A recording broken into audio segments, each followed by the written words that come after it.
But I'm here to talk today about OpenStreetMap for Perl developers. And those of you who have seen me talk at the London Perl workshop before, you know that one of my favourite things is to play with the lights in this room. But I'm going to leave them alone today because that will be a well-behaved thing to do. So I'll start by telling you a little bit about myself. By profession, I'm a Perl developer. I make stuff on the web. I pull together lots of different bits of data, and this is what I do. My work doesn't involve OpenStreetMap. It's something I do as a hobby, but I've been doing a lot with it, and I thought I've got a story to tell that people who work with Perl and have some interest in OpenStreetMap might find interesting. So that's what I'm here to talk about. Now, I guess a lot of you will know OpenStreetMap, some of you will have edited it, some of you will have used it, and I think this summary of it is kind of the best way of describing it. The history of OpenStreetMap is that it's kind of an emergent, unstructured wiki-like thing. And if you imagine, if you've got this blank canvas getting on for 10 years ago, and you decide, right, I'm going to put a map of the world on this canvas, that's kind of quite an ambitious, arguably foolish thing to do, in the same way that creating an encyclopedia out of nothing was. So I think Wikipedia sort of inspired OpenStreetMap. And people had tried to create rigid models of here's how to define the world, here's how to model it, before OpenStreetMap. But what OpenStreetMap got right was it just gave people a few basic primitives to get working, to map the world in a bottom-up approach and build information from there. Now, the implications of that are that when you're working with OpenStreetMap data, sometimes you might think, well, this isn't very sane, this isn't very well organised, this isn't consistent. And the reasons for those inconsistencies are its history. It's actually quite impressive that the thing exists at all and the thing has so much data in it. And its name is a bit misleading because yes, it is open, yes, it has streets on it, and yes, it is a map. But it's a lot more than that. As you can see from the image behind me, it's got things that aren't streets on there. You can get the data behind the map. A lot of web maps that we see, all you can do is look at pictures. With OpenStreetMap, you can work with data that builds these pictures and do all sorts of things with that I'll come to. So I think a good way to start explaining it to Perl developers is kind of the data model that OpenStreetMap uses. It's got a small number of flexible data types that are used to model everything that you see. And I'll start out with tags. Now, this is pretty self-explanatory. We use tags a lot on the web. It's basically, in this case, it's a key-value pair, very much like a Perl hash, except the values are always strings. Keys are strings, values are strings. And I've decided to pull out just around the corner from here the BT tower. And last night, these are the tags that were on the BT tower. And again, this shows the kind of the anyone can add data emphasis about it. For whatever reason, someone has decided that they wanted to add the Hebrew name for the BT tower to OpenStreetMap. And that's there, and that's cool. There's a whole bunch of information associated with the BT tower. And so everything can have these key value pairs that's on the map. So a node on OpenStreetMap is basically a place. It has a latitude and a longitude associated with it, and it may have tags, but it doesn't have to. But this is the point primitive. If you think of a point on a map, you've got a node. So here's an example of a node, which is just across the road from here. It's got coordinates, latitude and longitude, and it's got some tags. And as I said earlier, this is an emergent bottom-up thing. So there is a wiki for OpenStreetMap which defines what the tags mean. But this isn't something where a committee sits and says, amenity equals cafe is the rules for a cafe. This is something that's come about, and so as time passes, more and more tags emerge. The name one is standard. If something has a name, you tag it with name, so name equals cafe bebek here. So that's kind of, those are nodes. The next step up is ways, and ways are an ordered set of nodes that probably have tags associated with them. So an example of a way is a street. New Cavendish Street that runs past this venue is mapped on OpenStreetMap as a series of nodes. Here are the nodes that are arranged in order to define the route of the street. And it has a bunch of tags associated with it. So in the middle here we've got name, New Cavendish Street, but there's also a whole load of other information that people have added to it. For example, we know that this has street lighting. We know that it's a one-way street. We know that there's sidewalks on both sides of the road. So you can always add more information about things using these tags. But that's a way. So far we've seen tags, we've seen nodes, and we've seen ways. And another sort of way is a closed way. So I just showed you a street going back here as a way. The beacon now is a closed way, and what this means is that the start and end points of the way are the same. And so you can use this for mapping areas, like you might map a park or an administrative boundary or something like that using a closed way. The final thing to come to is relations.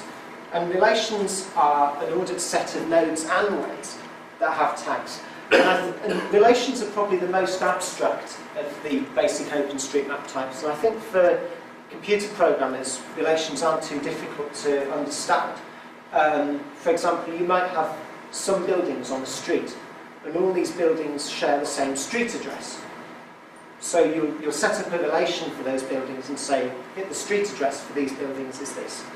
But they are quite abstract, and a lot of mappers find them too abstract. Because a lot of people are editing the map who aren't familiar with layers of abstraction and the sort of concepts that computer people take for granted.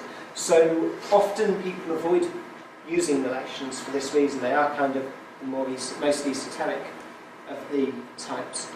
But a good example of a relation is a bus route.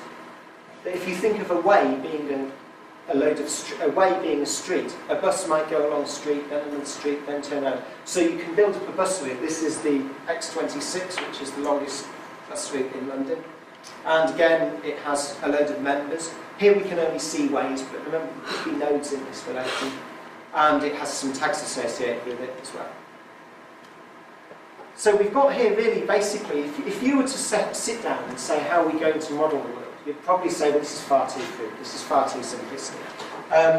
But the thing is, it works. People can build upon it. You can get things like people will model the area of a river using a collection of closed ways. And this data can be quite messy to parse and quite messy to manage. But by having these basic primitives, it means that information can emerge, people can add to it, and it's quite flexible. So that's, if you want to work with data from OpenStreetMap, that's a quick summary of how the data is structured. But the next part is, how do you get it? And of course the answer is there's more than one way to do it. That's a good answer. And OpenStreetMap has an API, as everything does nowadays. But the API really is only for retrieving small amounts of data. You can't retrieve a lot from OpenStreetMap. And the API does more than retrieving data. It's also used for updating the map and all sorts of other things, which in a 20-minute talk I don't want to go into. But basically, if you want to get a small area of the map, you specify a bounding box, so this is latitude and longitude coordinates, send an HTTP GET, and you get back some XML. And this is a very simple example of what a node might be. At the bottom we can see it's got latitude and longitude. It's also got some other metadata associated with that node. And of course a lot of nodes have tags associated with them, so just as we saw in the previous example, the node is there. But the 2 lines up from the bottom, we've got these tags as key value pairs. So when you use the API, you give it some geographical coordinates and get a comparatively small amount of data back. Now, that's fine at one extreme. You care about a really tiny area. But if you want to get the whole of OpenStreetMap, we have what are called planet exports. This is data about the whole planet. You can get it in 2 formats from this web address. And yeah, the planet's big. It's 31 gigabytes. So if you want the whole world in OpenStreetMap, you can go download it and then warm up your data center with your CPU churns through processing it on.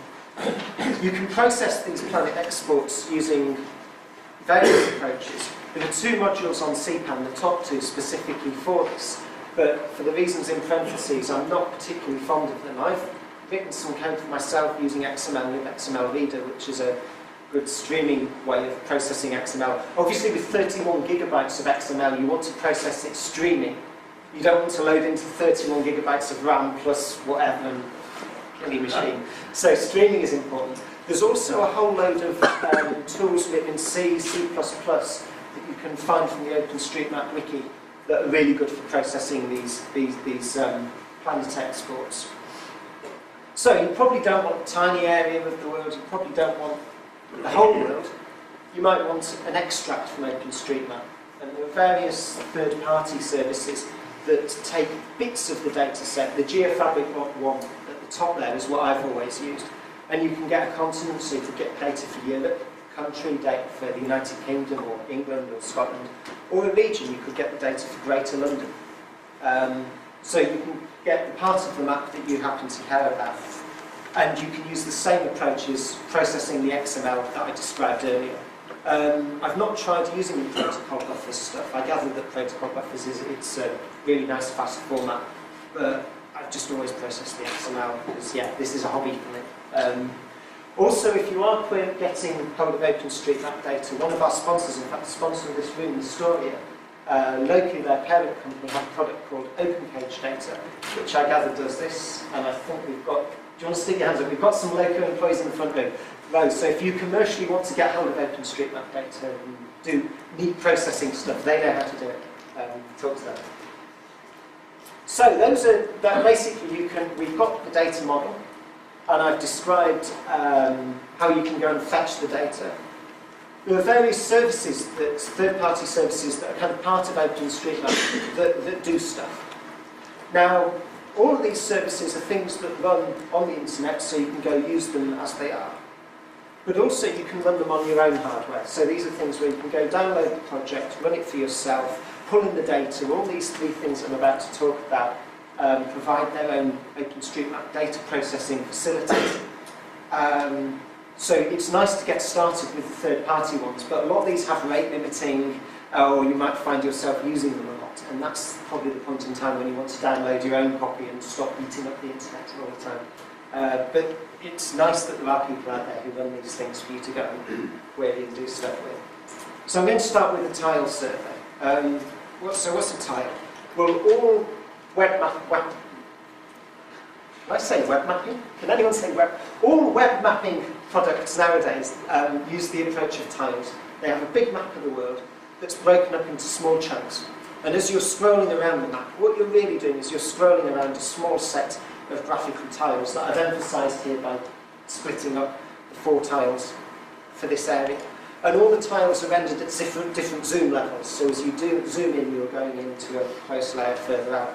And that involves a lot of bitmaps. So the way that the main OpenStreetMap.org server deals with this is it has an energy module, a rendering daemon, product called mapnik. These are all things mostly written in C and C++. There are styles applied to the map. In the same way that you might style your HTML with CSS, you can style maps. So here's the default OpenStreetMap.org view. But there's also another view on OpenStreetMap for cycle maps. And you can invent your own views, your own rendering style sheets. And this is something that you just can't do with the mapping services that most providers offer on the web. Because OpenStreetMap gives you the raw data, you can do a lot more with it than you could do with a mapping service that doesn't give you that. So that, does it support WMS? Does it support WMS? So the tile server itself doesn't, but there are things called open layers and leaflets that run on top of OpenStreetMap. One of the unfortunate things about giving a 20-minute talk is I'm missing out a whole load of stuff. Please do come and talk to me afterwards if you're interested in things. But yeah, you might want to look at open layers or leaflets for that. But yeah, the tile server just is a server-side thing that generates these bitmaps for use in a client-side web application or phone application or whatever. Now, so that's what runs on the main OpenStreetMap.org server. Something that may interest today's audience is T-Rex.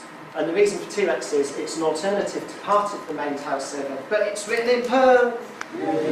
So that's good. If you want to go hack on something that renders tiles in OpenStreetMap, or you want to have a look, T-Rex isn't modern Perl, it doesn't use all the fancy new stuff, but it's really clean code. I've had a quick glance through it, and it's quite nice. So if you think, I really want to write code for OpenStreetMap and I want to write Perl, there's a place you could join in. So we talked about tiles. Tiles render out bitmaps of OpenStreetMap. Nominatim is a search interface. So basically, as we can see at the top left here, I've gone to this website, typed in University of Westminster, London, and it's returned me back some results, one of which is where we are today. So this is basically, you can throw in any information you want into Nominatim, and it will do its best to find where in the world it thinks you're talking about, which may or may not go catastrophically right or wrong. It's variable. It's a very flexible service written in C++ and PHP, and it has a lot of work to do, given that it's covering everywhere in the world, with, as I've said, this free-form data that people have put into the map. This isn't structured. People are mapping the world as they see fit in whatever styles, with consensus emerging eventually, but there isn't rigid definitions to start with. So you can query Nominatim in these various ways. As with the tile server, you can run your own code on your own systems if you're worried about overloading the main servers.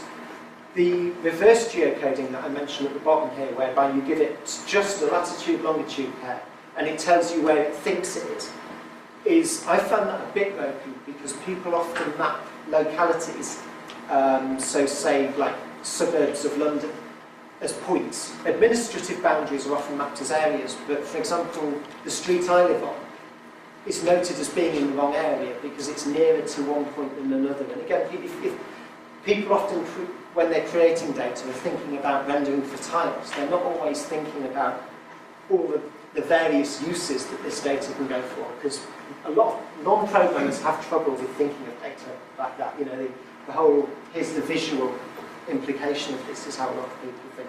So Nominatim's interesting, but have a play with it. I find it fun, but it's not as reliable as some of the commercial options.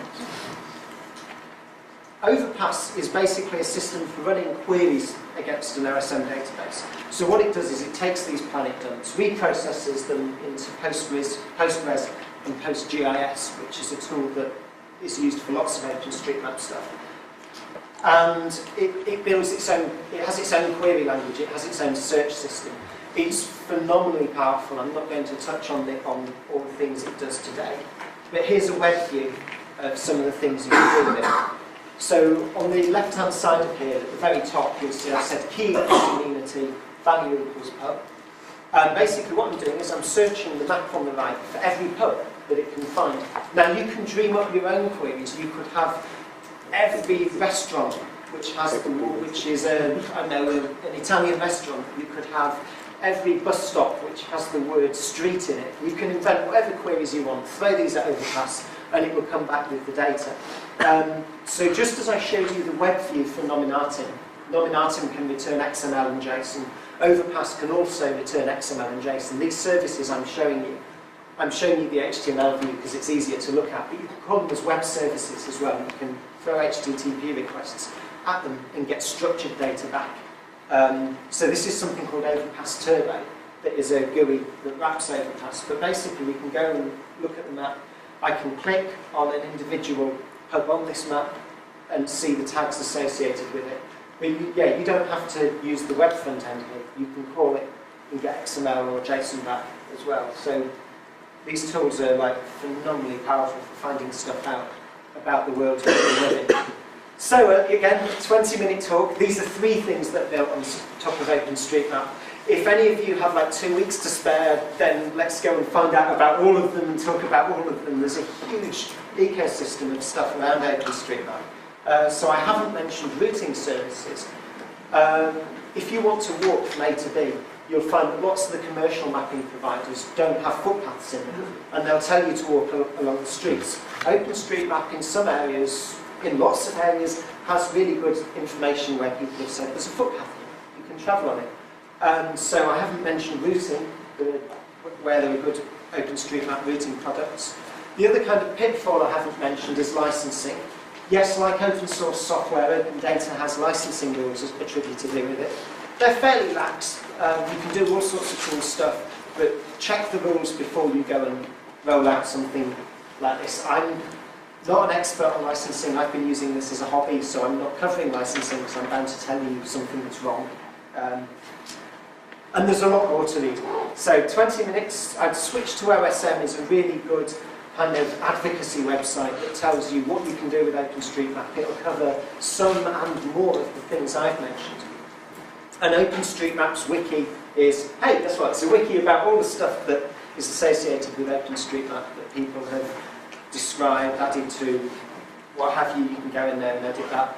There are OpenStreetMap pub meetings in London once a month, and if you're interested in doing stuff with this, I encourage you to come along and talk in a pub. Does anyone need encouragement to talk in a pub?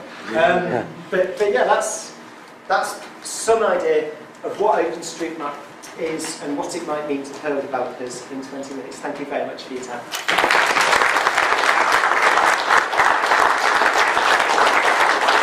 So please come and interrupt me at any point throughout the rest of the event.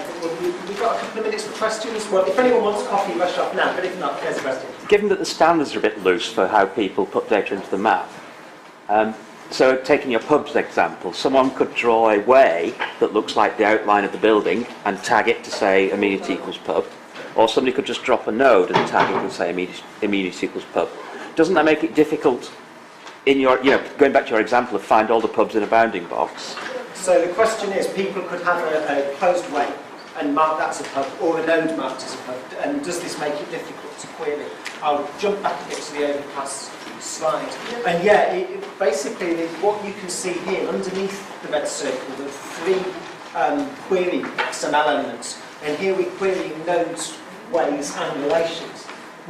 So what this is doing is it's querying all 3 of those things for amenity equals pub. But yeah, the unstructured data, one of the things that I want to emphasise is unstructured data does put more work on the programmer. I mean, you could have some kind of middle processing layer where you, and one of the reasons I wanted to emphasise that you can use stuff like XML, libXML, is you can take the raw data and you can process it yourself and build a format that you're happy with.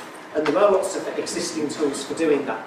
But certainly if you're using Overpass, you probably want to query nodes, ways and relations in most cases. And a follow-on from that is that people will say it's a pub or it's a tavern or it's a bar. They're all things that do the same function but different names. There's all sorts of different things. One of the things I've found near where I live is that some things I consider restaurants are tagged as cafes, and some things I consider cafes are tagged as restaurants. It's really subjective stuff. So pub and tavern hasn't happened because it is bottom up. But what you tend to find is kind of that once people establish a strength of a given tag, that tag becomes dominant, and people stick to that. But then there are things, so for example, if you're searching for restaurants, you probably want to search cafes and restaurants just in case. So it's a bit messy, but then I think the world's messy. If someone can tell me what the difference between a cafe and a restaurant is, conclusively, it's a tough one. Any more questions? You mentioned names database here. How does it relate to OpenStreet? Geonames. To geonames, okay. So the question was, we'll go back to Nominatim here, how does that relate to geonames? Now, I don't know all the ins and outs of the Nominatim codebase, but really what they're doing there is they're looking at information from OpenStreetMap. Geonames is a separate project where people are describing the world, and if you want to have a geographical search model in your application, putting in stuff from geonames is really good. I know that Nominatim does use things like Wikipedia. So if you've marked Greater London and tagged it with a Wikipedia page for Greater London, it will pull in data from that. And there may be some link between geonames, but I see Nominatim as a bit of a black art, to be honest. I don't know. What about inputting data from a programmer's perspective? Okay, so yeah, this is a really good question. What about inputting data from the programmer's perspective? And we've had a few questions about this messiness of data, the unstructuredness of it all. The first thing I would say is that to really understand OpenStreetMap data, it helps to have edited the map yourself a little. So there are a whole load of editing tools I haven't covered today. But if you want to get a feel for why this data is how it is, to make sense of it, going and using a graphical editor is a really good idea. Programmatically editing the map is very much frowned upon. In general, there have been imports. So, for example, all bus stops in this country are an imported data set. But for today, for an introductory talk, my kind of high-level messages don't do it. The more detailed messages go talk to people. If you want to programmatically edit the map, there may be a small set of valid cases. The API allows you to do this. But in general, until you've edited the map a lot by hand and you're totally comfortable with that, I would suggest going programmatically edit. But yeah, thanks for asking that. I think editing is an important side of it. And for me personally, I wouldn't feel that I understood the data in the map as a consumer if I hadn't already been involved in producing it. And this can be as simple as finding your local pub near where you live and just saying, here's the pub's website, or it's associated with this brewery, or it's open between these hours, or finding a shop that isn't on the map, adding a node and saying, well, there's this shop here. Even that very basic step gives you more of a feel for what the people creating the data are thinking. So when you come to consume the data, it makes a little more sense. Any more questions, or should we have coffee? Enjoy the coffee. See you all later.